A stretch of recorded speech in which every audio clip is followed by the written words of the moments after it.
John Stockton has spent his entire career waiting for this chance.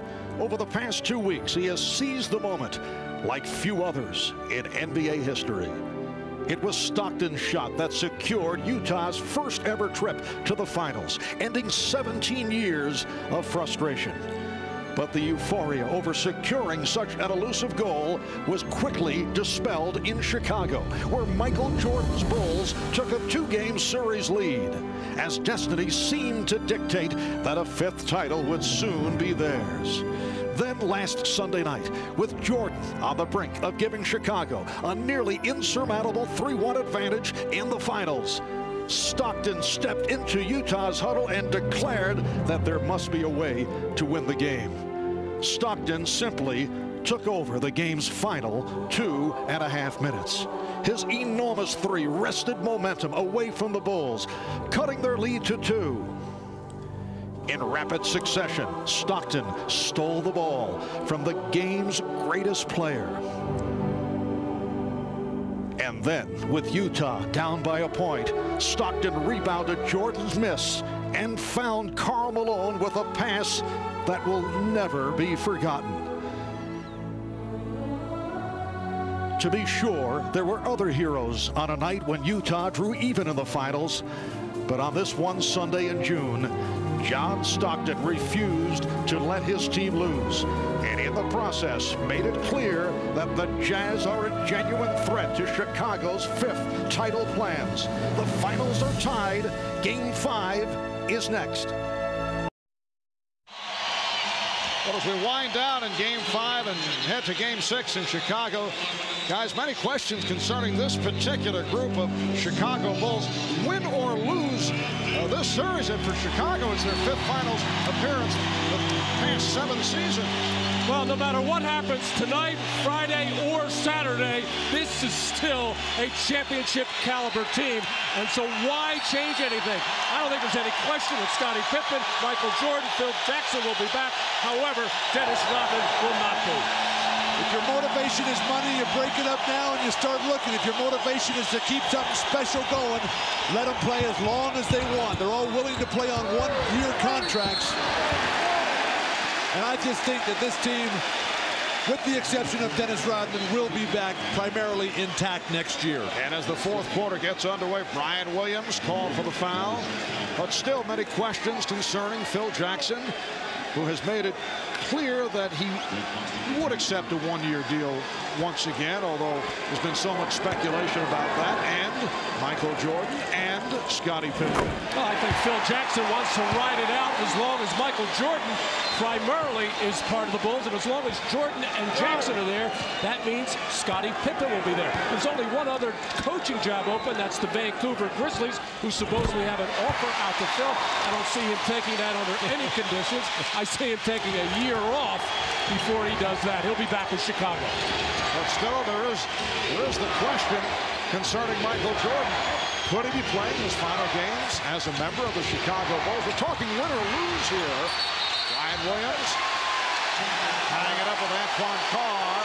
The Jazz up 74-67. This man, Michael Jordan, is still the best player in basketball. He's on top of his game. He is so sick right now. He'd love to be lying down in a bed somewhere, and he's still playing well, although had the very quiet 3rd quarter. Chicago's missed 7 of their last 8 shot attempts. Reach-in foul charged to Greg Foster.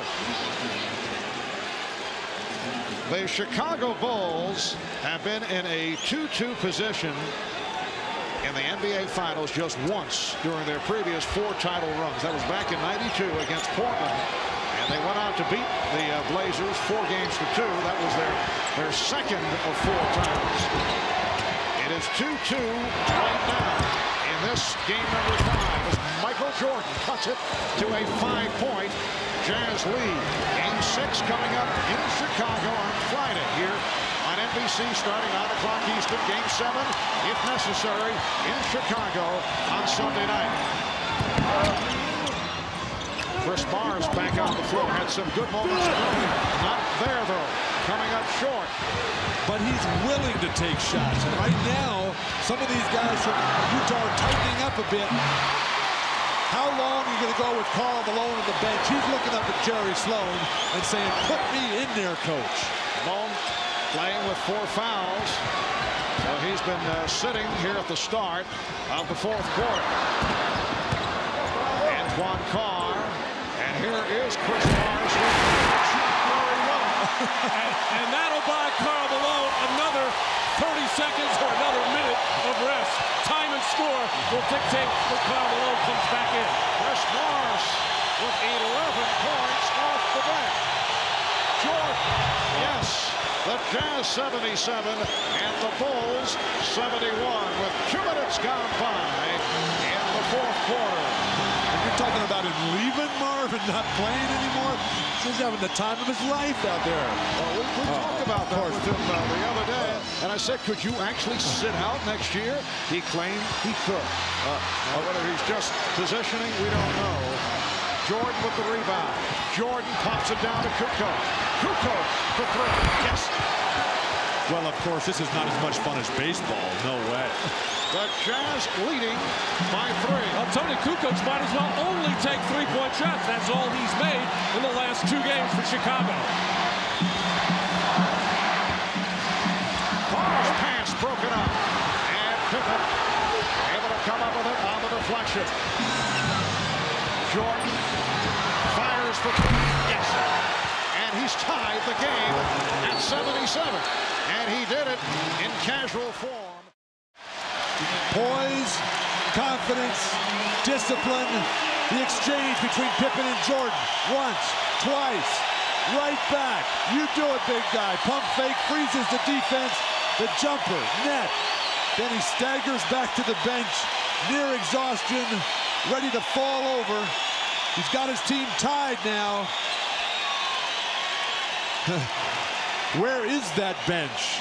He gets there and sits back, and they put the ice bag on his neck. He won't even take the Gatorade. He doesn't want to waste any energy. No high fives, no lifting water to his mouth. He is exhausted. A heroic performance by Michael Jordan. He has played 35 minutes. He has scored 30 points. And the game is tied at 77. Karl Malone is back. Here's John Stockton.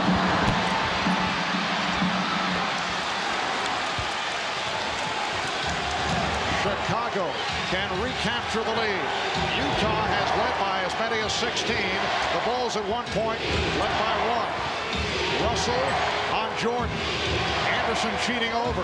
Shot clock at 7. Jordan shooting. Yes.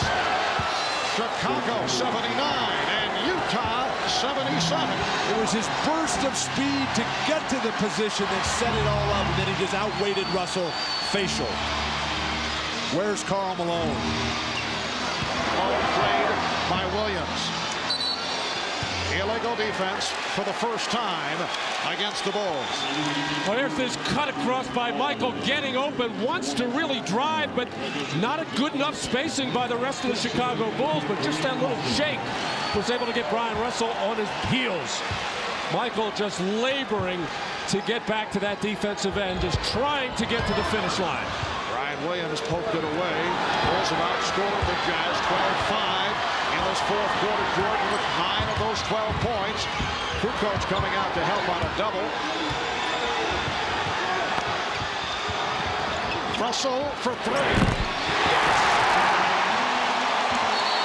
Brian Russell with his 3rd 3-pointer, and Kerr and Stockton became entangled. They've had a very physical matchup these past couple of games. John Stockton and Steve Kerr, as Kerr got his marching orders from Phil Jackson to be more physical. And that's very tough against the little John Stockton. All Kerr could do was take Stockton down. And double technicals called on Stockton and Kerr. These 2 guys go back quite some time. John Stockton played at Gonzaga, had a terrific career. That's a reaching foul. Hugh Evans with the call on Hornacek. And Steve Kerr was recruited by Gonzaga. Went out to work out at Gonzaga against John Stockton. And changed his mind. Well, Stockton, Arizona, yes. Stockton torched him there. Steve coming out of the Los Angeles area, Pacific Palisades. Then he gets up there on the recruiting tryout trip and was embarrassed. Jordan for three. Kukoc able to hustle it down and fire. The other nice shot, Tony Kukoc. And then Kukoc deflected it out of bounds. Chicago appearing to have the same problems they had in the fourth quarter of Game 4, relying so much on Michael Jordan when the other players get the opportunity, unable to deliver.